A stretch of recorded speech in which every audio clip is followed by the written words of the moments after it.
السلام علیکم ناظرین کرام، آج ہم اسلام کے ایسے بہادر اور جانباز و جانثار عظیم شخصیت کی سیرت طیبہ کا ذکر کریں گے جو اسلام کی خاطر سر کٹانا پسند کیا لیکن حق کی خاطر سر جھکانا پسند نہیں کیا اور اپنی جان قربان کر دی۔ میری مراد سیدہ کے لال شیر علی مرتضیٰ کے فرزند اور حضرت محمد مصطفیٰ صلی اللہ علیہ وسلم کے جگر کا ٹکڑا نواسہ حضرت امام حسین کی سیرت کی تفصیل جانیں گے۔ حضرت امام حسین کا نام سنتے ہی دل محبت سے بھر جاتا ہے، آنکھیں عقیدت سے جھک جاتی ہیں اور زبان بے اختیار درود و سلام پڑھنے لگتی ہے۔ یہ وہ عظیم ہستی ہیں جنہیں رسول اللہ صلی اللہ علیہ وسلم نے اپنے کندھوں پر اٹھایا، اپنی گود میں کھلایا، اپنے سینے سے لگایا، ان کے لیے دعائیں فرمائیں اور فرمایا، حسین مجھ سے ہے اور میں حسین سے ہوں۔ اللہ اس شخص سے محبت فرمائے جو حسین سے محبت کرے۔ یہ ہے نواسہ رسول، جگر گوشہ، بطول شیر خدا، حضرت علی مرتضیٰ کے فرزند سیدنا امام حسین۔ آج کے بیان میں ہم امام حسین کی ولادت، مبارک نسب، بچپن کے حالات اور رسول اللہ صلی اللہ علیہ وسلم کے بے مثال محبت کا تذکرہ اور آپ کے کربلا کے میدان میں پہنچنے تک کے تمام واقعات پر روشنی ڈالیں گے۔ حضرت امام حسین کا پورا نام حسین بن علی بن ابی طالب بن عبد المطلب الہاشمی القریشی رضی اللہ عنہ تھا۔ آپ کے والد امیر المومنین حضرت علی بن ابی طالب جو رسول اللہ صلی اللہ علیہ وسلم کے چچا زاد بھائی بھی تھے اور داماد بھی، والدہ سیدہ فاطمہ الزہرا جو رسول اللہ صلی اللہ علیہ وسلم کی سب سے محبوب بیٹی تھی۔ اس لحاظ سے امام حسین کو وہ عظیم شرف حاصل ہوا جو دنیا میں بہت کم لوگوں کو ملا، یعنی ان کے نانا سید الانبیاء حضرت محمد مصطفیٰ صلی اللہ علیہ وسلم، ان کی والدہ سیدہ النساء اہل جنت، ان کے والد جنتی صحابی، ان کے بھائی سیدنا حسن جنتی نوجوانوں کے سردار۔ اسی لیے رسول اللہ صلی اللہ علیہ وسلم نے فرمایا، حسن اور حسین جنتی نوجوانوں کے سردار ہیں، جامع ترمذی سے لیا گیا ہے۔ امام حسین کی ولادت 4 ہجری میں مدینہ منورہ میں ہوئی۔ حسین مجھ سے ہے اور میں حسین سے ہوں۔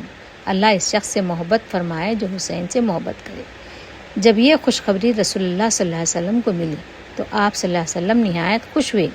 آپ صلی اللہ علیہ وسلم خود اپنی بیٹی حضرت فاطمہ کے گھر تشریف لے گئے، نومولود کو اپنی مبارک گود میں لیا۔ اس کے بعد آپ صلی اللہ علیہ وسلم نے ان کے کان میں اذان دی۔ علماء لکھتے ہیں کہ اس سے معلوم ہوا کہ بچے کے کان میں سب سے پہلے اللہ کی توحید اور رسول اللہ صلی اللہ علیہ وسلم کی رسالت کی آواز پہنچنی چاہیے۔ 7ویں دن رسول اللہ صلی اللہ علیہ وسلم نے امام حسین کا عقیقہ فرمایا، 2 مینڈے ذبح کیے، ان کے سر کے بال منڈوائے، بالوں کے وزن کے برابر چاندی صدقہ کی گئی۔ یہی سنت آج بھی امت کے لیے مشعل راہ ہے۔ یہ واقعہ انتہائی خوبصورت ہے۔ حضرت علی چاہتے تھے کہ بچے کا نام حرب رکھا جائے، لیکن رسول اللہ صلی اللہ علیہ وسلم نے فرمایا نہیں، آپ صلی اللہ علیہ وسلم نے اس بچے کا نام رکھا حسین۔ علماء بیان کرتے ہیں کہ حضرت حسن اور حضرت حسین کے نام عربوں میں پہلے معروف نہیں تھے۔ بعض روایات کے مطابق یہ نام حضرت ہارون علیہ السلام کے بیٹوں شبر اور شبیر کے عربی ہم معنی ہیں۔ رسول اللہ صلی اللہ علیہ وسلم نے اللہ تعالیٰ کے حکم سے یہ مبارک نام منتخب فرمایا۔ ناظرین کرام، اگر پوری سیرت نبوی میں کسی بچے کے ساتھ رسول اللہ صلی اللہ علیہ وسلم کی محبت کے واقعات دیکھنے ہوں تو حسن اور حسین سب سے نمایاں نظر آتے ہیں۔ آپ صلی اللہ علیہ وسلم نے انہیں اپنے کندھوں پر بٹھاتے تھے، انہیں سینے سے لگاتے تھے، انہیں چومتے تھے، ان کے ساتھ کھیلتے تھے، ان کی خاطر اپنی رفتار بدل دیتے تھے۔ ایک مرتبہ رسول اللہ صلی اللہ علیہ وسلم خطبہ دے رہے تھے، اسی دوران حسن اور حسین چھوٹے چھوٹے کپڑے پہنے لڑکھڑاتے ہوئے مسجد میں داخل ہوئے۔ رسول اللہ صلی اللہ علیہ وسلم نے خطبہ روک دیا، ممبر سے نیچے تشریف لائے، دونوں بچوں کو اٹھایا، پھر فرمایا، اللہ تعالیٰ نے سچ فرمایا کہ تمہارے مال اور تمہاری اولاد آزمائش ہیں۔ میں ان دونوں کو گرتے ہوئے دیکھ نہ سکا، پھر انہیں اپنے ساتھ ممبر پر بٹھا لیا۔ یہ رسول اللہ صلی اللہ علیہ وسلم کی شفقت کی عظیم مثال ہے۔ حضرت ابو ہریرہ فرماتے ہیں، میں نے دیکھا کہ رسول اللہ صلی اللہ علیہ وسلم امام حسین کو بوسہ دے رہے تھے۔ ایک شخص نے کہا، میرے تو 10 بچے ہیں، میں نے کبھی کسی کو نہیں چوما۔ رسول اللہ صلی اللہ علیہ وسلم نے فرمایا، جو رحم نہیں کرتا اس پر رحم نہیں کیا جاتا۔ یہ حدیث ہمیں بچوں سے محبت اور شفقت کا درس دیتی ہے۔ رسول اللہ صلی اللہ علیہ وسلم نے سجدے میں تھے، امام حسین آپ کی پشت مبارک پر چڑھ گئے۔ یہ تیسرا واقعہ ہے۔ آپ صلی اللہ علیہ وسلم نے سجدہ اتنا طویل کیا کہ صحابہ کو خیال ہوا شاید کوئی وحی نازل ہو رہی ہے۔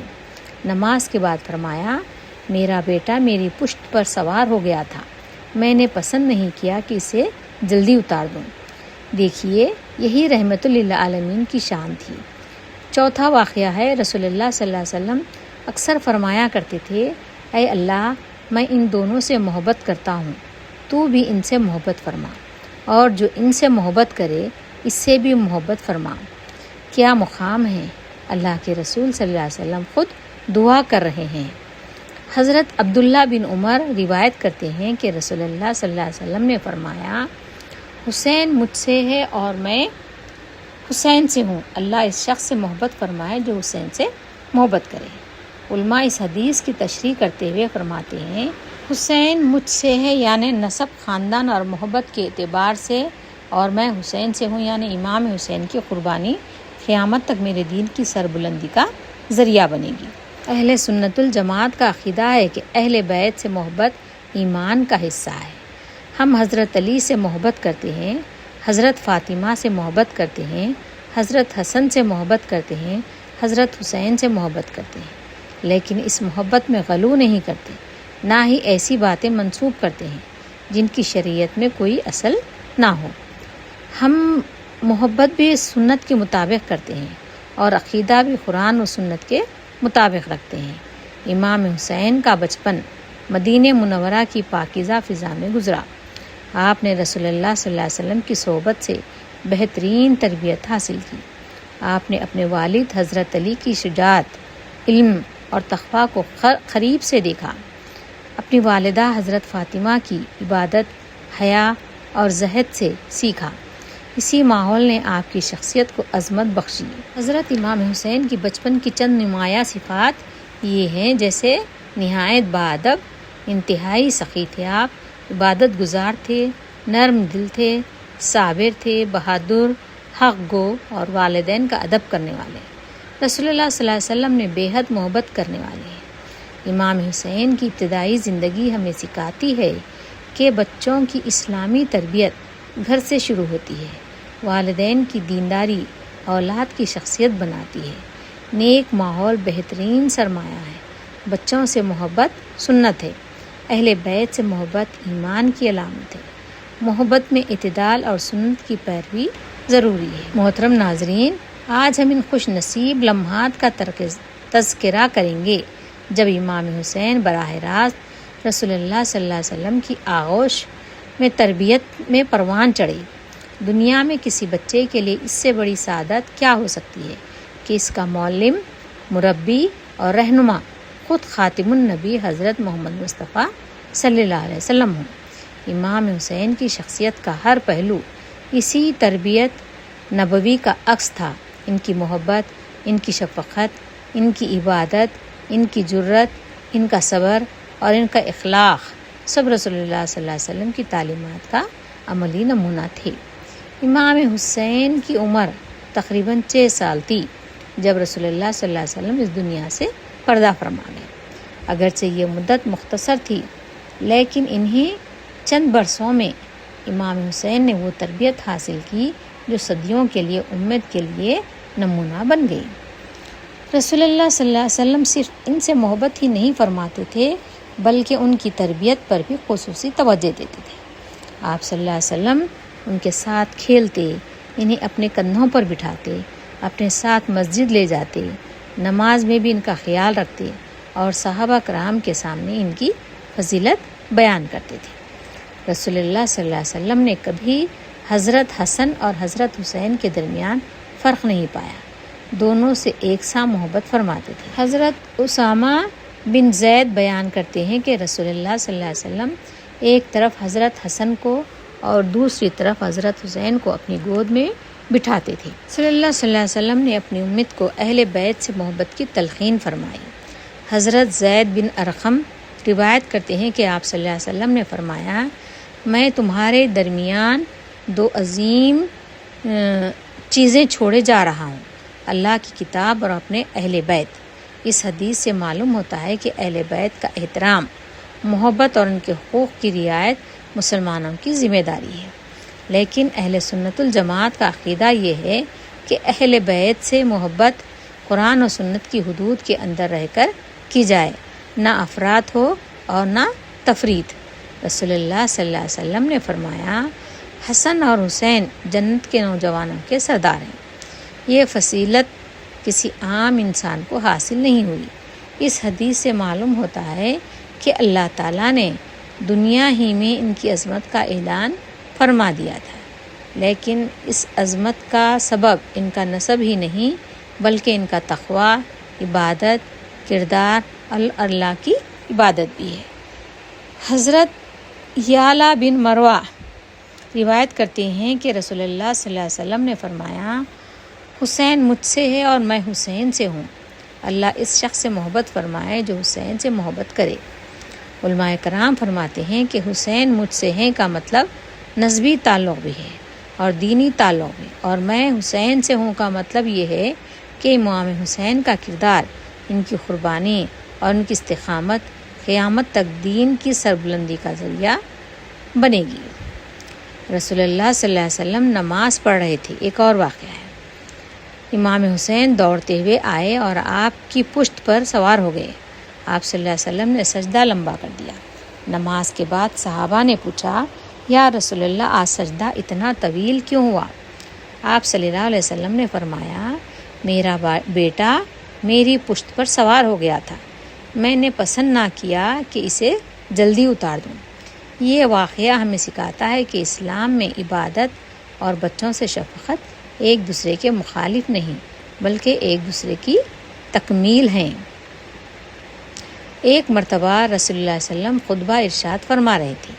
حضرت حسن اور حسین چھوٹے چھوٹے قدموں سے مسجد میں داخل ہوئے اور لڑکھڑا کر گرنے لگے۔ رسول اللہ فوراً ممبر سے اتر آئے، دونوں کو اٹھایا، سینے سے لگایا اور پھر فرمایا، تمہارے مال اور تمہاری اولاد آزمائش ہیں، میں ان دونوں کو گرتے ہوئے دیکھ نہ سکا، یہ محبت اللہ کے لیے۔ ایک اعرابی نے رسول اللہ صلی اللہ علیہ وسلم سے پوچھا، میرے 10 بچے ہیں لیکن میں نے کبھی کسی کو بوسہ نہیں دیا۔ رسول اللہ نے فرمایا، جو رحم نہیں کرتا اس پر رحم نہیں کیا جاتا۔ بچوں سے محبت سنت ہے۔ یہ حدیث صرف امام حسین کے بارے میں نہیں بلکہ پوری امت کے لیے ہے۔ بچوں سے محبت، شفقت اور حسن سلوک کی تعلیم ہے۔ اگرچہ اس وقت امام حسین کم عمر تھے لیکن رسول اللہ صلی اللہ علیہ وسلم انہیں عبادت، ذکر، دعا اور تقویٰ کی تعلیم دیتے تھے۔ آپ صلی اللہ علیہ وسلم بچوں کو بھی نماز کی اہمیت، سچ بولنے، امانت داری اور حسن اخلاق کی تلقین فرماتے تھے۔ امام حسین نے یہی تعلیم اپنے نانا جان سے سیکھی۔ بعد میں ان کی عبادت، تہجد، قرآن سے محبت اور اللہ پر توکل اسی تربیت کا نتیجہ تھے۔ رسول اللہ صلی اللہ علیہ وسلم نے فرمایا، تم میں سب سے بہتر وہ ہے جس کا اخلاق سب سے بہتر ہو۔ امام حسین نے اس تعلیم کو اپنی زندگی میں مکمل طور پر اپنایا۔ آپ نرم مزاج تھے، غریبوں کی مدد کرتے تھے، مساکین کے ساتھ بیٹھ کر کھانا کھاتے تھے، کبھی کسی محتاج کو خالی ہاتھ واپس نہیں لوٹاتے تھے، اپنے مخالفین سے بھی حسن اخلاق سے پیش آتے تھے۔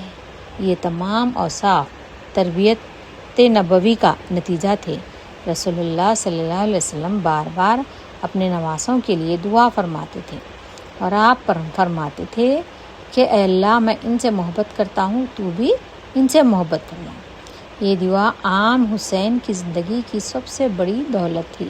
اللہ تعالیٰ نے دنیا میں بھی ان کا ذکر بلند فرمایا اور قیامت تک ان کی محبت اہل ایمان کے دلوں میں باقی رکھے گا۔ امام حسین کی شخصیت 4 عظیم ستونوں پر قائم تھی۔ رسول اللہ صلی اللہ علیہ وسلم کی محبت پہلا ستون تھا، دوسرا ستون حضرت علی کی شجاعت اور علم، اور تیسرا ستون حضرت فاطمہ کی پاکیزگی، عبادت اور حیا، چوتھا ستون قرآن کریم کی تعلیم ہے۔ اسی لیے جب کربلا کا وقت آیا تو یہی تربیت ان کے ثابت قدمی کا سبب بنی۔ اس بیان سے ہمیں یہ سبق ملتا ہے کہ بچوں کی بہترین تربیت محبت اور شفقت سے ہوتی ہے، سختی سے نہیں۔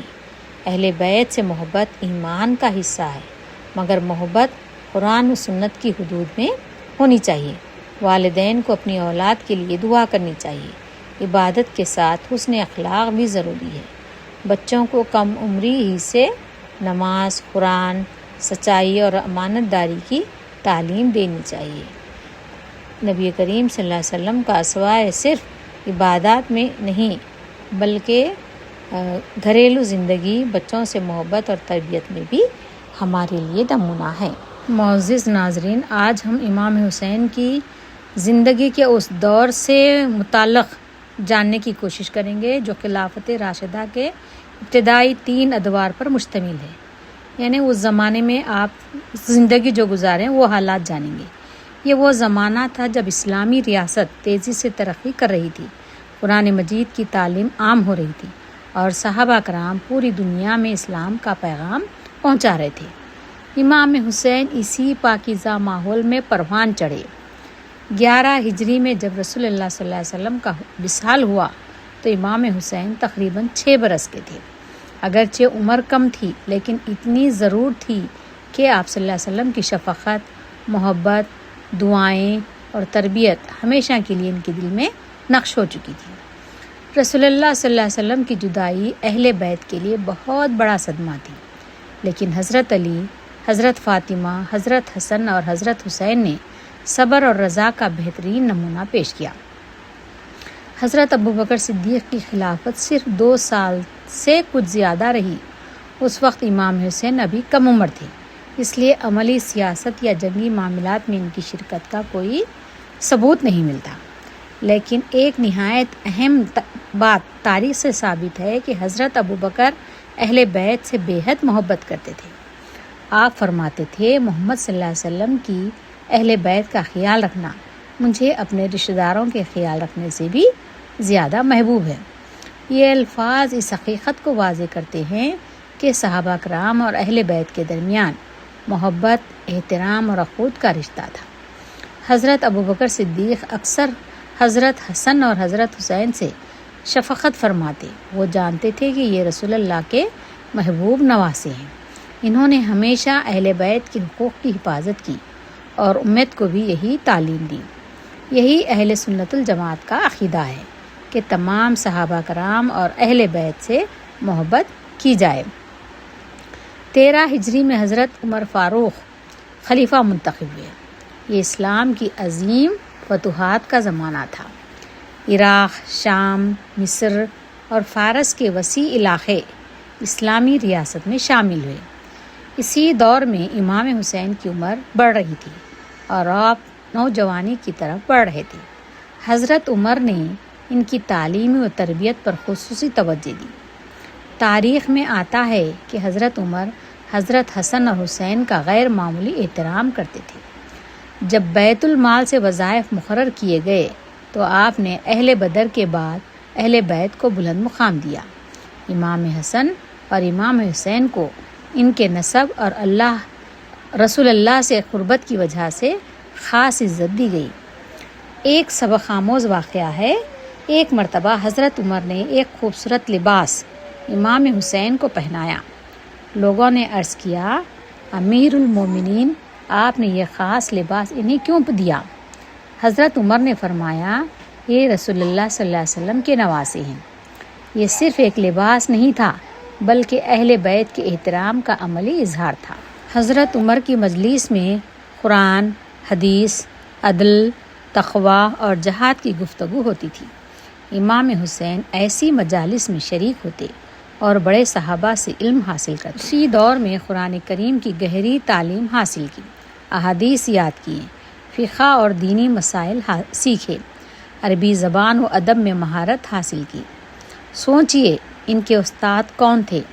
حضرت علی، حضرت عثمان، حضرت عمر فاروق، حضرت عبداللہ بن عباس، حضرت عبداللہ بن عمر، حضرت زید بن ثابت اور دیگر اکابر صحابہ کرام۔ ایسے عظیم اساتذہ کی صحبت نے امام حسین کی شخصیت کو علم، حلم اور تقویٰ کا نمونہ بنا دیا۔ آخرکار 23 ہجری میں حضرت عثمان غنی خلیفہ بنے۔ اس وقت امام حسین جوان ہو چکے تھے۔ آپ عبادت، علم، حسن اخلاق اور شجاعت میں نمایاں تھے۔ حضرت عثمان بھی اہل بیت کا بے حد احترام کرتے تھے۔ حضرت عثمان کے دور کی سب سے بڑی خدمت قرآن مجید کو ایک مصحف پر جمع کر کے امت میں یکساں قراءت کو رواج دینا تھا۔ امام حسین نے بھی قرآن کریم کی تعلیم اور اس کے احترام کو اپنی زندگی کا مرکز بنایا۔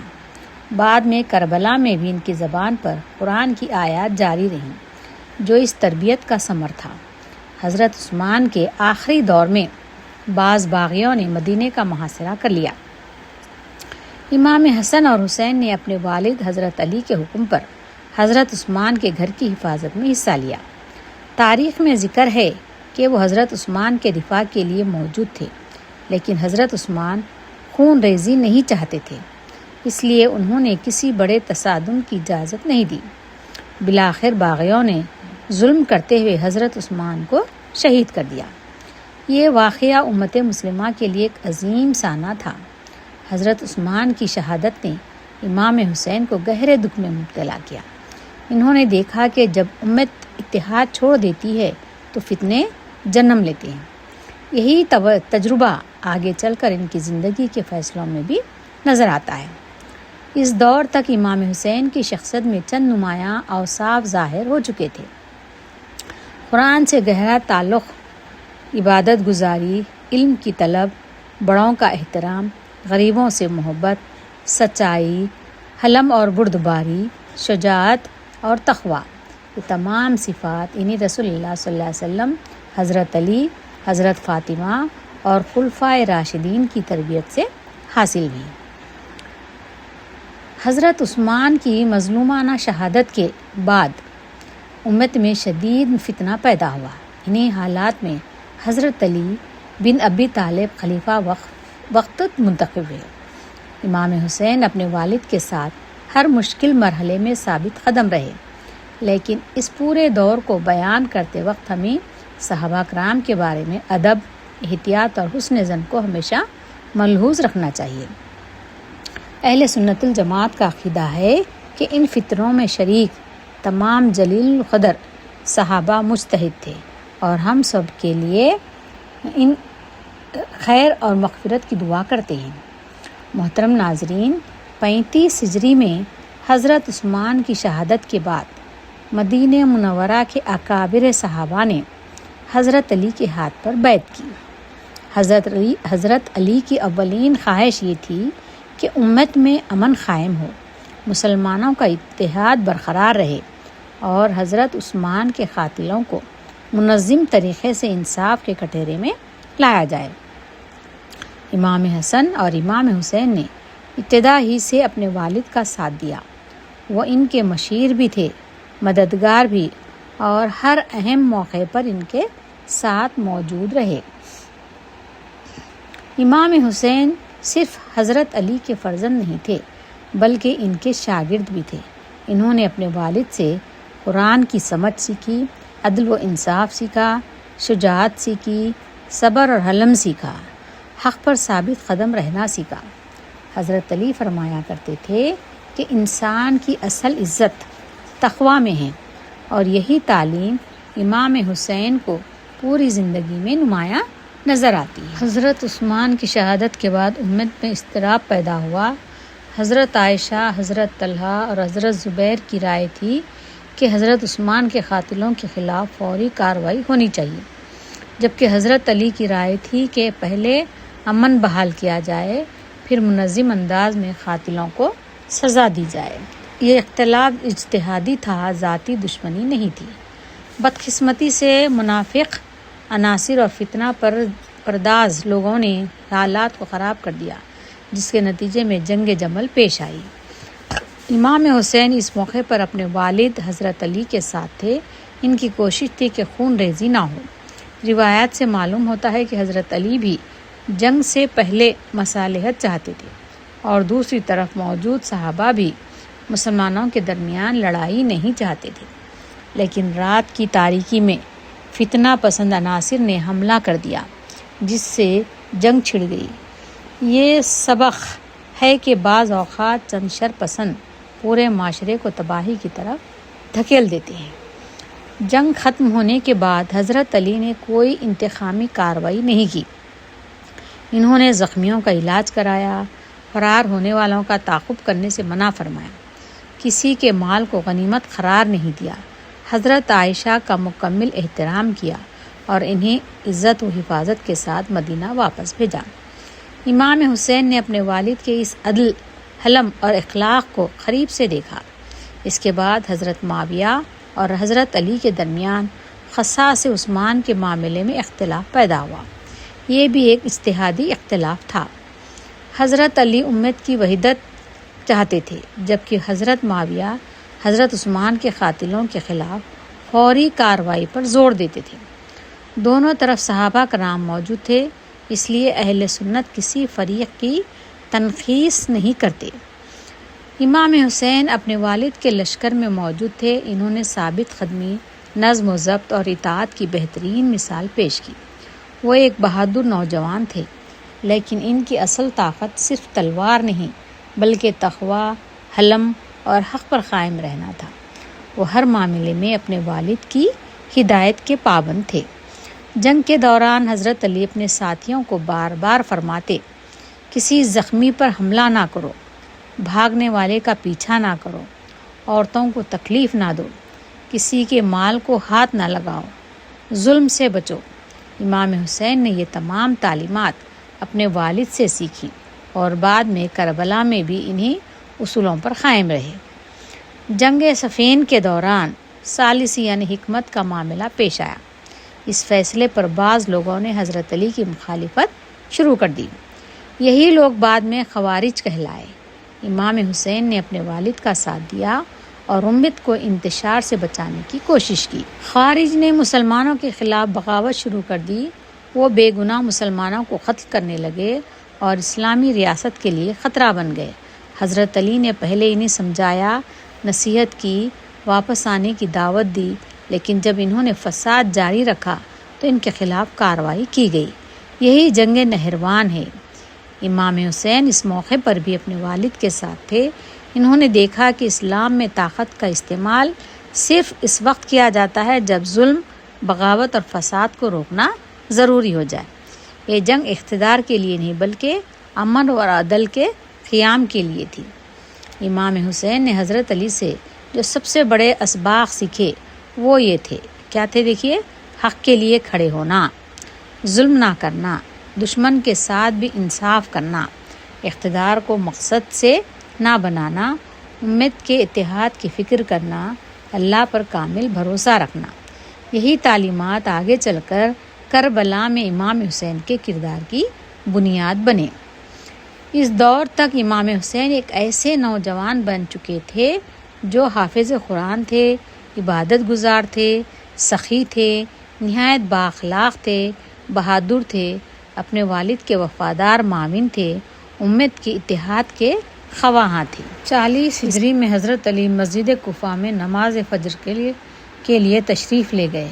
اسی وقت خارجی عبد الرحمن بن ملجم نے زہر آلود تلوار سے حملہ کیا۔ چند روز بعد حضرت علی شہید ہو گئے۔ یہ خبر پورے عالم اسلام کے لیے نہایت افسوسناک تھی۔ امام حسن اور حسین اپنے عظیم والد کی جدائی پر غمزدہ تھے، لیکن انہوں نے یہ صبر اور رضا کا دامن ہاتھ سے نہ چھوڑا۔ حضرت علی نے اپنی آخری نصیحتوں میں تقوی، عدل، صلہ رحمی اور امت کے اتحاد کی تاکید فرمائی، اور یہی تعلیم بعد میں ان کے دونوں صاحبزادوں کی زندگی کا بنیادی اصول بنی۔ حضرت علی کی شہادت کے بعد اہل عراق اور اکابر مسلمانوں نے حضرت حسن مجتبیٰ کے ہاتھ پر بیعت کی۔ حضرت حسن رسول اللہ صلی اللہ علیہ وسلم کے نواسے، اہل بیت کے چشم و چراغ اور علم و تقویٰ کے پیکر تھے۔ رسول اللہ صلی اللہ علیہ وسلم نے ان کے بارے میں فرمایا تھا، میرا یہ بیٹا سردار ہے اور اللہ تعالیٰ اس کے ذریعے مسلمانوں کے دو بڑے گروہوں کے درمیان صلح کرائے گا۔ یہ حدیث بعد میں حرف بحرف پوری ہوئی۔ امام حسین نے اپنے بڑے بھائی حضرت حسن کی مکمل اطاعت کی۔ انہوں نے خلافت کے معاملے میں کبھی اختلاف یا علیحدہ رائے اختیار نہیں کی۔ وہ جانتے تھے کہ حضرت حسن علم، حلم اور حکمت میں ممتاز ہیں، اس لیے ہر معاملے میں ان کے ساتھ رہے۔ یہ ہمیں سبق ملتا ہے کہ خاندان کے اندر اتحاد اور بڑوں کی اطاعت کتنی اہم ہے۔ اس وقت عالم اسلام مسلسل خانہ جنگی سے گزر رہا تھا۔ ہزاروں مسلمان شہید ہو چکے تھے، فتنہ بڑھ رہا تھا۔ دشمن اسلام اس انتشار سے فائدہ اٹھانے کی کوشش کر رہے تھے۔ حضرت حسن نے ان حالات کو دیکھا اور محسوس کیا کہ اگر جنگ جاری رہی تو مسلمانوں کا مزید خون بہے گا۔ حضرت حسن نے جنگ کے بجائے صلح کا راستہ اختیار کیا۔ یہ کمزوری نہیں بلکہ عظیم بصیرت تھی۔ اسلام میں اصل کامیابی صرف میدان جنگ میں نہیں بلکہ جہاں امن اور اتحاد ممکن ہو وہاں صلح کو ترجیح دینا بھی سنت ہے۔ حضرت حسن نے یہی راستہ اختیار کیا۔ حضرت حسن اور حضرت معاویہ کے درمیان صلح ہوئی۔ اس صلح کی بنیادی غرض یہ تھی کہ مسلمانوں کی جانیں محفوظ رہیں، امت کا شیرازہ بکھرنے سے بچے اور خاتمہ جنگی ختم ہو۔ حضرت حسن نے دنیاوی اقتدار پر امت کے اتحاد کو ترجیح دی، اس لیے تاریخ نے انہیں مسلح امت کے لقب سے یاد کیا۔ بعض لوگ یہ تصور کرتے ہیں کہ حضرت امام حسین اس صلح سے خوش نہیں تھے، لیکن معتبر تاریخی روایات سے معلوم ہوتا ہے کہ انہوں نے اپنے بھائی کے فیصلے کی مخالفت نہیں کی۔ انہوں نے حضرت حسن کی بیعت اور فیصلے کی پابندی کی۔ یہ ان کی اطاعت، حکمت اور خاندانی اتحاد کی روشن مثال ہے۔ حضرت حسن اور حسین نے امت کو یہ سبق دیا کہ مسلمانوں کی پہلی خواہش خون ریزی نہیں بلکہ امن ہونی چاہیے۔ اگر کسی جائز صلح سے مسلمانوں کا اتحاد قائم ہو سکتا ہو تو اسے اختیار کرنا سنت کے مطابق ہے۔ ذاتی خواہشات پر امت کے مفاد کو مقدم رکھنا ایمان کی علامت ہے۔ صلح کے بعد حضرت معاویہ پورے عالم اسلام کے حکمران بن گئے۔ امام حسین زیادہ تر مدینہ منورہ میں مقیم رہے۔ انہوں نے اپنا وقت عبادت، قرآن، حدیث، تعلیم، اصلاح امت اور لوگوں کی خدمت میں گزارا۔ وہ سیاسی کشمکش سے دور رہے اور امت میں امن برقرار رکھنے کی کوشش کرتے رہے۔ اس دور میں امام حسین علم و فضل کے بڑے مراکز میں شمار ہوتے تھے۔ لوگ دور دور سے آ کر ان سے قرآن کی تفسیر، رسول اللہ صلی اللہ علیہ وسلم کی احادیث، فقہی مسائل، اخلاق و تربیت اور دینی رہنمائی حاصل کرتے تھے۔ ان کی مجلس علم، وقار اور تقویٰ کا نمونہ تھی۔ امام حسین عبادت میں نہایت خشوع اختیار کرتے تھے۔ قرآن کی تلاوت کثرت سے کرتے، راتوں کو قیام کرتے، کثرت سے روزے رکھتے، حج اور عمرے کی پابندی کرتے۔ روایات میں آتا ہے کہ انہوں نے اپنی زندگی میں متعدد مرتبہ حج ادا کیا اور کئی مرتبہ عاجزی کے اظہار کے طور پر مدینہ سے مکہ تک پیدل سفر بھی کیا۔ امام حسین اپنی سخاوت کے لیے مشہور تھے۔ کوئی سائل ان کے دروازے سے خالی واپس نہیں جاتا تھا۔ وہ یتیموں، بیواؤں اور مساکین کی مدد کرتے۔ رات کے اندھیرے میں ضرورت مندوں کے گھروں تک کھانا پہنچانا ان کی عادت تھی تاکہ لینے والے کی عزت نفس مجروح نہ ہو۔ اہل سنت کے نزدیک امام حسن اور حضرت معاویہ کے درمیان بعض سیاسی امور میں رائے کا اختلاف ضرور تھا، لیکن اس اختلاف کو دشمنی میں تبدیل کرنا درست نہیں۔ امام حسین نے حضرت معاویہ کے دور میں کوئی مسلح بغاوت نہیں کی۔ وہ مدینہ میں رہتے ہوئے امت کی اصلاح، تعلیم اور عبادت میں مصروف رہے۔ یہ بات تاریخی توازن کو سمجھنے کے لیے نہایت اہم ہے۔ 50 ہجری میں حضرت حسن مجتبیٰ کا وصال ہوا۔ یہ امام حسین کے لیے ایک اور عظیم صدمہ تھا۔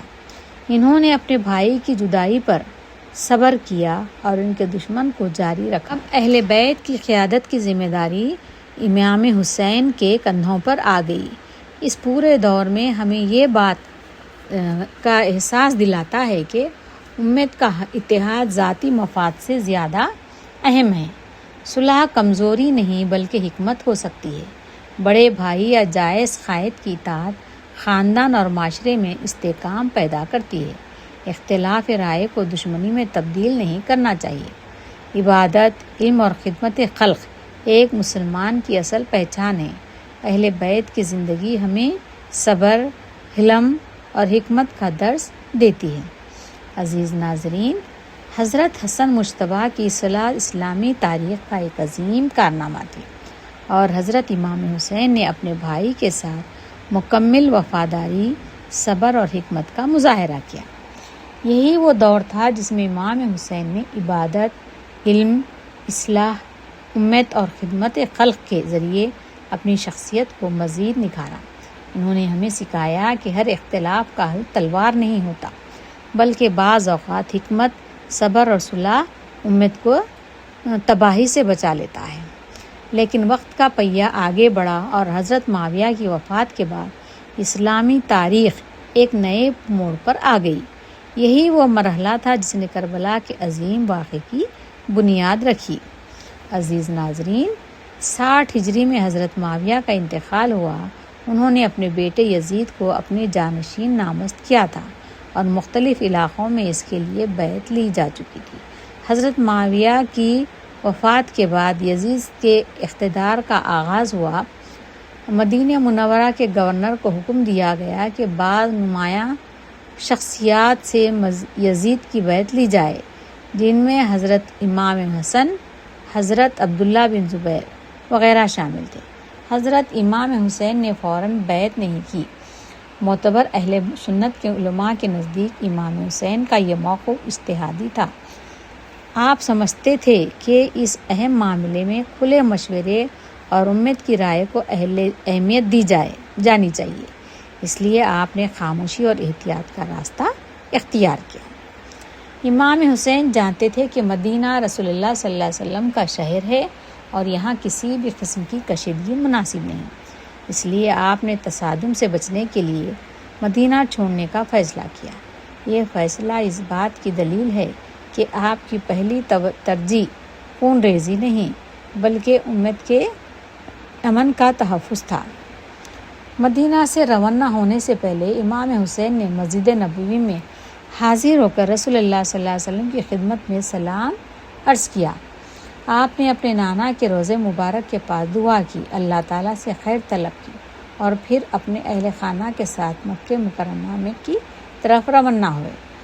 اس سفر میں آپ کے اہل سنت، بچے، خواتین اور قریبی ساتھی بھی شامل تھے۔ یہ اس بات کا ثبوت ہے کہ آپ کسی جنگی لشکر کے ساتھ نہیں بلکہ ایک خانوادے کے ساتھ سفر کر رہے تھے۔ امام حسین مکہ مکرمہ پہنچے تو لوگ بڑی تعداد میں ان سے ملاقات کے لیے آنے لگے۔ وہ آپ سے محبت کرتے تھے، آپ کی رائے جاننا چاہتے تھے اور امت کے مستقبل کے بارے میں آپ سے رہنمائی لیتے تھے۔ اسی دوران عراق خصوصاً کوفہ سے مسلسل خط آنے شروع ہو گئے۔ کوفہ کے ہزاروں لوگوں نے امام حسین کو خطوط لکھے۔ ان خطوط میں کہا گیا، ہمارا کوئی ایسا رہنما نہیں جو ہمیں حق کی طرف لے جائے۔ آپ تشریف لائیں، ہم آپ کے ہاتھ پر بیعت کریں گے اور آپ کا ساتھ دیں گے۔ تاریخ میں ان خطوط کی تعداد بہت زیادہ بیان کی گئی ہے، لیکن اصل اہم بات یہ ہے کہ کوفہ سے بار بار دعوتیں آ رہی تھیں۔ امام حسین نے ان دعوتوں پر فوراً اعتماد نہیں کیا۔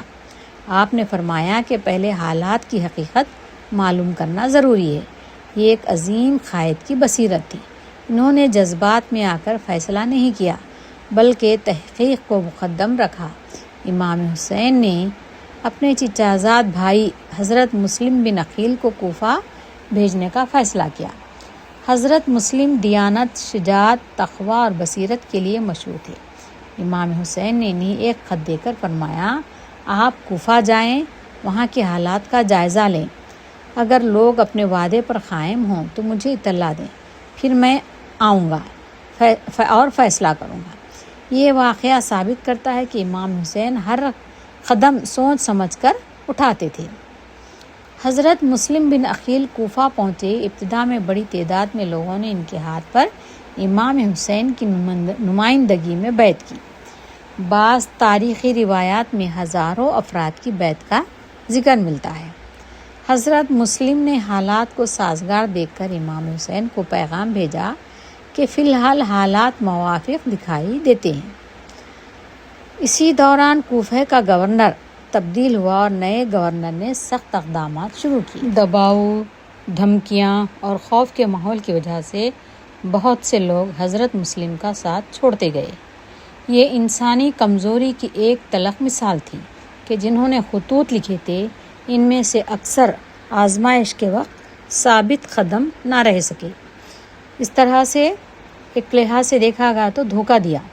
آخر کار حضرت مسلم بن عقیل کو گرفتار کر لیا گیا۔ انہوں نے بڑی بہادری سے حالات کا مقابلہ کیا، پھر انہیں شہید کر دیا گیا۔ شہادت سے پہلے انہوں نے کوشش کی کہ کسی طرح امام حسین تک یہ خبر پہنچ جائے کہ کوفہ کے حالات اکثر بدل چکے ہیں۔ امام حسین مکے سے روانہ ہو چکے تھے۔ راستے میں انہیں حضرت مسلم کی شہادت کی خبر ملی۔ یہ خبر نہایت غم انگیز تھی۔ آپ نے اپنے ساتھیوں سے مشورہ کیا اور انہیں صورتحال سے آگاہ کیا۔ بعض افراد واپس چلے گئے جبکہ اہل بیت اور وفادار ساتھی آپ کے ساتھ رہے۔ یہاں بھی امام حسین نے کسی کو اپنے ساتھ رہنے پر مجبور نہیں کیا۔ ایک اہم تاریخی روایت کے مطابق امام حسین نے ذوالحجہ میں مکہ چھوڑتے ہوئے اپنا حج عمرے میں تبدیل کیا تاکہ حرم مکہ میں خون ریزی کا اندیشہ نہ رہے۔ اگرچہ اس واقعے کی بعض جزیات میں تاریخی اختلاف پایا جاتا ہے، لیکن اہل علم کی ایک بڑی تعداد کے نزدیک اس کی بنیادی وجہ بیت اللہ کے تقدس کا تحفظ تھا۔ اس پورے مرحلے میں امام حسین کی چند نمایاں صفات سامنے آتی ہیں۔ جلد بازی نہیں کی، تحقیق کے بعد فیصلہ کیا، امت کے امن کو مقدم رکھا، بیت اللہ اور مسجد نبوی کا احترام کیا، اپنے ساتھیوں پر کوئی جبر نہیں کیا، ہر قدم پر اللہ تعالیٰ سے رہنمائی طلب کی۔ ذوالحجہ 60 ہجری میں حضرت امام حسین نے مکہ مکرمہ سے روانگی اختیار کی۔ آپ کے ساتھ آپ کے اہل بیت، خواتین، بچے اور چند وفادار ساتھی تھے۔ یہ کوئی جنگی لشکر نہیں تھا بلکہ ایک قافلہ تھا۔ آپ کا مقصد ابتدا سے خون ریزی نہیں تھا بلکہ حالات کا جائزہ لینا اور امت کے لیے بہتر راستہ اختیار کرنا تھا۔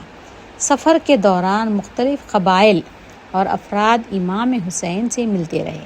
بعض نے محبت کا اظہار کیا، بعض نے کوفے کے بدلتے ہوئے حالات سے آگاہ کیا۔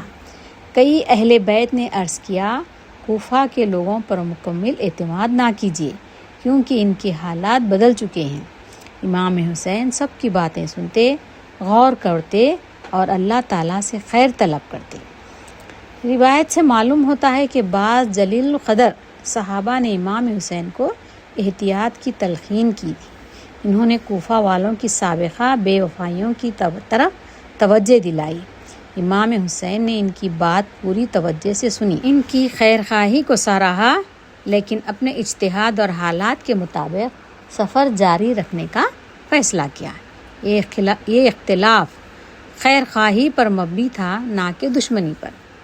راستے میں امام حسین کو مسلم بن عقیل اور حضرت بانی بن عروہ کی شہادت کی خبر ملی۔ یہ خبر قافلے کے لیے نہایت غم انگیز تھی۔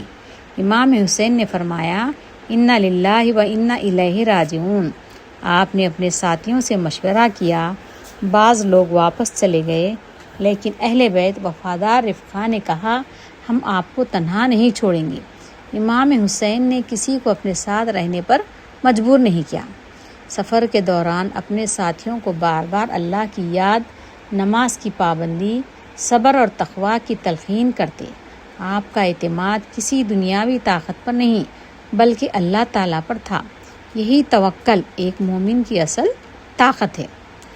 راستے میں ایک مقام پر حرب بن یزید ریاحی اپنے دستے کے ساتھ پہنچے۔ ان کے پاس یہ حکم تھا کہ امام حسین کو کوفہ پہنچنے نہ دیا جائے، لیکن اس وقت انہیں جنگ کرنے کا حکم نہیں دیا گیا تھا۔ یہ تاریخی حقیقت قابل توجہ ہے کہ اس ابتدائی ملاقات میں دونوں فریقوں کے درمیان کوئی جنگ نہیں ہوئی۔ جب اور ان کے ساتھی شدید گرمی میں پہنچے تو امام حسین نے اپنے ساتھیوں کو حکم دیا، ان لوگوں کو اور ان کے گھوڑوں کو پانی پلاؤ۔ سوچئے، جو لوگ آپ کا راستہ روکنے آئے تھے انہیں بھی پہلے پانی پلایا گیا۔ یہ ہے اسلام کا اخلاق، یہ ہے اہل بیت کی تربیت، یہ ہے رسول اللہ کی سنت کا عملی نمونہ۔ نماز کا وقت ہوا تو امام حسین نے اذان کا حکم دیا۔ اور ان کے ساتھی بھی نماز میں شریک ہوئے۔ امام حسین نے امامت کرائی۔ یہ منظر بتاتا ہے کہ اس وقت تک مسلمان ایک دوسرے کو دائرہ اسلام سے خارج نہیں سمجھتے تھے۔ اختلاف کے باوجود نماز ایک ہی امام کے پیچھے ادا کی گئی۔ امام حسین نے اور ان کے ساتھیوں سے فرمایا، تم لوگوں نے مجھے خطوط لکھے، مجھے بلایا اور وعدہ کیا کہ تم میرا ساتھ دو گے۔ اگر اب تمہاری رائے بدل گئی ہے تو میں واپس چلا جاتا ہوں۔ یہ الفاظ ثابت کرتے ہیں کہ امام حسین جنگ کے خواہاں نہیں تھے۔ آپ نے واپسی کی پیشکش بھی کی۔ سے عرض کیا، مجھے ان خطوط کا علم نہیں۔ انہوں نے یہ بھی کہا کہ انہیں صرف یہ حکم ملا ہے کہ امام حسین کو کوفہ یا مدینہ واپس نہ جانے دیا جائے۔ یوں قافلہ ایک ایسے راستے پر چل پڑا جو کوفہ سے بھی الگ تھا اور مدینہ سے۔ 2 محرم 61 ہجری کو قافلہ ایک میدان میں پہنچا۔ امام حسین نے اس جگہ کا نام پوچھا۔ کسی نے کہا کربلا۔ یہ نام سن کر امام حسین نے فرمایا، اے اللہ، میں کرب یعنی غم اور بلا سے تیری پناہ مانگتا ہوں۔ پھر آپ نے وہیں قیام فرمایا۔ امام حسین نے اپنے اہل بیت کے لیے خیمے نصب کروائے۔ نماز، دعا، قرآن کی تلاوت اور اللہ کی یاد میں وقت گزرتا رہا۔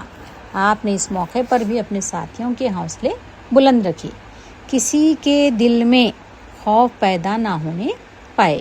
امام حسین نے بار بار کوشش کی مسئلہ پرامن طریقے سے حل ہو جائے۔ انہوں نے مختلف تجاویز پیش کیے۔ تاریخی روایات میں ان تجاویز کی تفصیلات مختلف انداز سے منقول ہیں۔ کربلا پہنچنے کے بعد بھی آپ کی عبادت میں کوئی کمی نہ آئی۔ قرآن کی تلاوت جاری رہی، ذکر الہی جاری رہا، نماز باجماعت ادا ہوتی رہی، دعا اور استغفار کا معمول برقرار رہا۔ یہی ایک سچے مومن کی شان ہے کہ آزمائش میں اللہ سے تعلق اور مضبوط ہو جاتا ہے۔ اگرچہ ابھی مخالف لشکر میں تھا، لیکن امام حسین کے اخلاق، وقار، عبادت اور صبر نے ان کے دل پر گہرا اثر ڈالنا شروع کر دیا تھا۔ یہی اثر بعد میں عاشورے کے دن ان کی توبہ اور امام حسین کے ساتھ شامل ہونے کا سبب بنا۔ اس پورے سفر سے ہمیں چند عظیم اسباق ملتے ہیں۔ سچا قائد کبھی جلد بازی نہیں کرتا۔ دشمن کے ساتھ بھی حسن اخلاق کا معاملہ کرنا اسلامی تعلیم ہے۔ پانی پلانا، بھوکوں کو کھانا کھلانا اور انسانیت کی خدمت اسلام کی بنیادی اقدار ہیں۔ اختلاف کے باوجود عدل، شائستگی اور گفتگو کا دروازہ بند نہیں ہونا چاہیے۔ آزمائش میں عبادت، دعا اور توکل ہی مومن کی سب سے بڑی طاقت ہے۔ حق پر قائم رہنے والا شخص حالات بدلنے کے باوجود اپنے اصول نہیں چھوڑتا۔ وہ رات تاریخ کی عظیم ترین عبادت گزار راتوں میں شمار ہوتی ہے۔ خیموں میں قرآن کی تلاوت ہو رہی تھی، نمازیں ادا کی جا رہی تھیں اور ذکر الہی کی صدائیں بلند تھیں۔ امام حسین نے فرمایا، اللہ جانتا ہے کہ مجھے نماز، قرآن کی تلاوت، دعا اور استغفار سے کتنی محبت ہے۔ یہ الفاظ بتاتے ہیں کہ ایک سچے مومن کی طاقت سب سے پہلے اللہ سے تعلق میں ہوتی ہے۔ اس رات امام حسین نے اپنی تمام ساتھیوں کو جمع کیا۔ آپ نے اللہ کی حمد و ثنا بیان کی، پھر فرمایا، میں اپنے ساتھیوں سے زیادہ وفادار اور اپنے اہل بیت سے بہتر اہل بیت نہیں جانتا۔ پھر فرمایا رات کی تاریکی سے فائدہ اٹھاؤ، جو جانا چاہتا ہے چلا جائے، ان لوگوں کو صرف میری جان مطلوب ہے۔ یہ ایک عظیم قائد کا کردار تھا، آپ نے کسی کو اپنے ساتھ رہنے پر مجبور نہیں کیا۔ حضرت عباس نے عرض کیا کیا ہم آپ کو چھوڑ کر زندہ رہیں گے؟ اللہ ہمیں ایسا دن نہ دکھائے۔ حضرت مسلم بن اوسجا نے کہا اگر مجھے معلوم ہو کہ مجھے بار بار قتل کیا جائے اور زندہ کیا جائے تب بھی میں آپ کا ساتھ نہیں چھوڑوں گا۔ حضرت زہیر بن خین نے بھی اسی جذبے کا اظہار کیا۔ یہ وفاداری ایمان اور اخلاص کی عظیم مثالیں تھیں۔ 10 محرم کی صبح امام حسین نے فجر کی نماز ادا کی، اللہ کی حمد بیان کی، اپنے ساتھیوں کو صبر، تقوی اور جنت کی بشارت دی۔ آپ نے فرمایا صبر کرو، موت صرف ایک پل ہے جو تمہیں دنیا کی تکلیف سے نکال کر جنت کی نعمتوں تک پہنچا دے گی۔ امام حسین نے آخری مرتبہ بھی مخالفین کو نصیحت کی، فرمایا اگر تم مجھے پسند نہیں کرتے تو مجھے واپس جانے دو۔ تاریخی روایات سے معلوم ہوتا ہے کہ آپ نے خون ریزی سے بچنے کی کوشش جاری رکھی، مگر حالات اس نہج پر پہنچ چکے تھے کہ جنگ ٹل نہ سکی۔ جنگ شروع ہوئی، امام حسین کے ساتھی ایک ایک کر کے میدان میں اترتے رہے اور ہر ایک نے غیر معمولی بہادری اور صبر کا مظاہرہ کیا۔ سب سے پہلے شہید ہونے والوں میں حضرت مسلم بن اوسجا شامل تھے۔ امام حسین ان کے پاس تشریف لائے، ان کے لیے دعا فرمائی اور انہیں جنت کی خوشخبری دی۔ حضرت حبیب بن مظاہر عمر رسیدہ صحابی تھے، انہوں نے بے مثال شجاعت کے ساتھ جنگ کی اور شہادت کا جام نوش کیا۔ امام حسین ان سے بے حد محبت کرتے تھے۔ یہ واقعہ کربلا کے عظیم ترین واقعات میں سے ایک ہے۔ ہر نے دیکھا کہ امام حسین حق پر ہیں، ان کا ضمیر جاگ اٹھا، وہ گھوڑا دوڑاتے ہوئے امام حسین کی خدمت میں حاضر ہوئے۔ عرض کیا کیا میری توبہ قبول ہوگی؟ امام حسین نے فرمایا ہاں، اللہ تعالیٰ تمہاری توبہ قبول فرمائے۔ ہر نے پھر حق کی خاطر جان قربان کر دی۔ یہ سبق ہے کہ جب تک جان باقی ہے توبہ کا دروازہ کھلا ہے۔ اس کے بعد اہل بیت کے نوجوان بھی میدان میں اترے۔ حضرت علی اکبر نے غیر معمولی شجاعت دکھائی، حضرت قاسم بن حسن نے اپنے چچا کا ساتھ دیا، حضرت عباس نے وفاداری اور ایثار کی عظیم مثال قائم کی۔ ان تمام حضرات نے اللہ کی رضا کے لیے اپنی جانیں قربان کیے۔ حضرت عباس پانی لانے کے لیے نکلے، انہوں نے بہادری کا مظاہرہ کیا مگر آپ واپس آتے ہوئے شہید کر دیے گئے۔ امام حسین کو اپنے بھائی کی شہادت کا گہرا صدمہ پہنچا۔ آخرکار امام حسین کے تمام ساتھی اہل بیت کے مرد حضرات شہید ہو چکے تھے، اب آپ تنہا تھے۔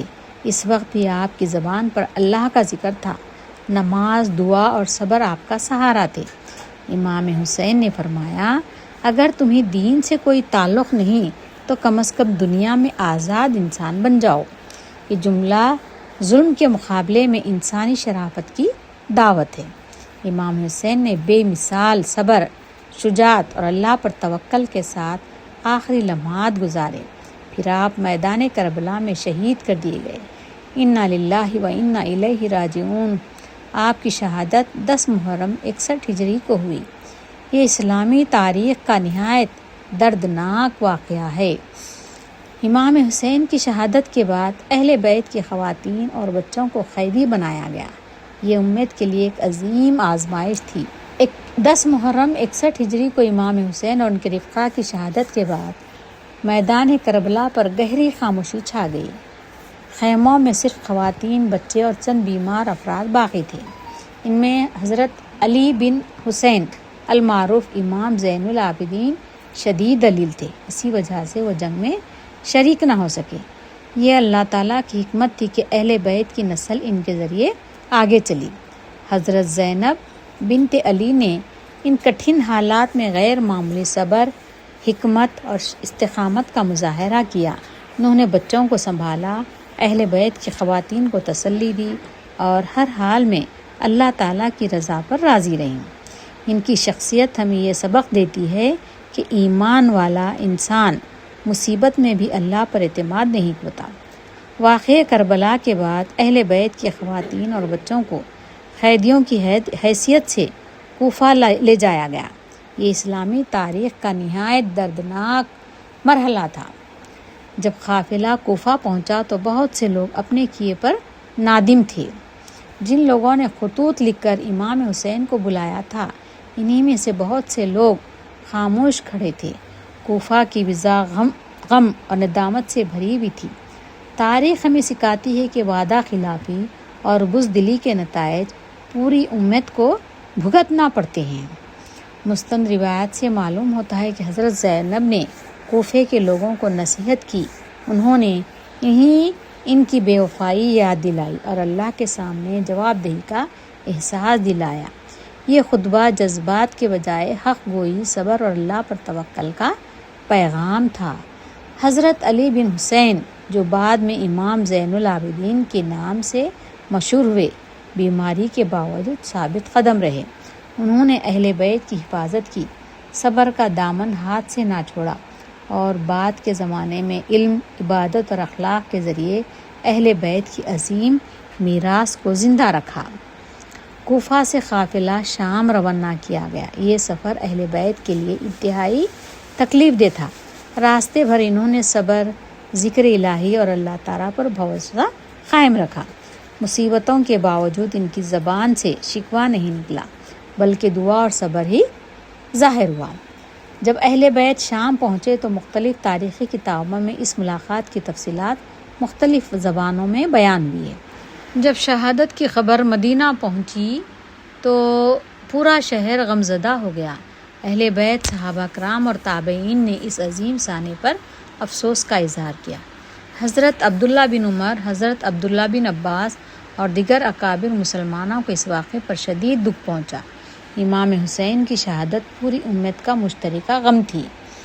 کربلا کے بعد مسلمانوں نے محسوس کیا کہ داخلی اختلافات اور سیاسی کشمکش امت کے لیے کتنا خطرناک نتیجہ پیدا کر سکتے ہیں۔ اس سانے نے آنے والی نسلوں کو یہ سبق دیا کہ ظلم سے بچنا چاہیے، وعدہ خلافی تباہی لاتی ہے، قیادت میں عدل اور تقوی ضروری ہے۔ اہل بیت اور صحابہ کرام دونوں کا احترام ایمان کا تقاضا ہے۔ واقعہ کربلا کے بعد اہل بیت نے انتقام کے بجائے علم، عبادت، اصلاح امت اور اخلاق کا راستہ اختیار کیا۔ امام زین العابدین، پھر امام محمد باقر اور امام جعفر صادق نے علم دین کو عام کیا اور امت کی علمی رہنمائی کی۔ یہی اہل بیت کی حقیقی میراث ہے۔ ان تمام بیانات سے ہمیں یہ نتیجہ نکلتا ہے کہ آزمائش میں صبر ہی مومن کی اصل زینت ہے۔ خواتین بھی دین کی خدمت میں عظیم کردار ادا کر سکتی ہیں، جیسا کہ حضرت زینب نے کیا۔ تاریخ بیان کرتے وقت تحقیق اور انصاف لازمی ہے۔ اہل بیت کی محبت کا تقاضا ان کی سیرت پر عمل کرنا ہے۔ امت کے اتحاد کو ہر حال میں مقدم رکھنا ہے۔ اختلافات کو نفرت اور انتقام میں تبدیل نہیں کرنا چاہیے۔ واقعہ کربلا کے بعد اہل بیت نے جس صبر اور وقار اور اللہ پر اعتماد کا مظاہرہ کیا، وہ رہتی دنیا تک اہل ایمان کے لیے مشعل راہ ہے۔ حضرت زینب کا صبر، امام زین العابدین کی عبادت اور اہل بیت کا حسن اخلاق ہمیں یہ سکھاتا ہے کہ مصیبت کتنی ہی بڑی کیوں نہ ہو، ایک مومن اپنے رب سے تعلق نہیں توڑتا۔ امام حسین کی شہادت اور اس کے بعد اہل بیت کی حالات صرف تاریخ کا ایک باب نہیں، بلکہ ایمان، صبر، تقوی، استقامت اور اللہ پر توکل کا ہمیشہ زندہ رہنے والا سبق ہے۔ یہ ویڈیو آپ کو کیسی لگی؟ آپ کمنٹس میں لکھ کر بتائیے اور اس کو لائک کیجئے، شیئر کیجئے اور سبسکرائب بھی کیجئے جو لوگ ابھی تک سبسکرائب نہیں کیے ہیں۔ اللہ حافظ۔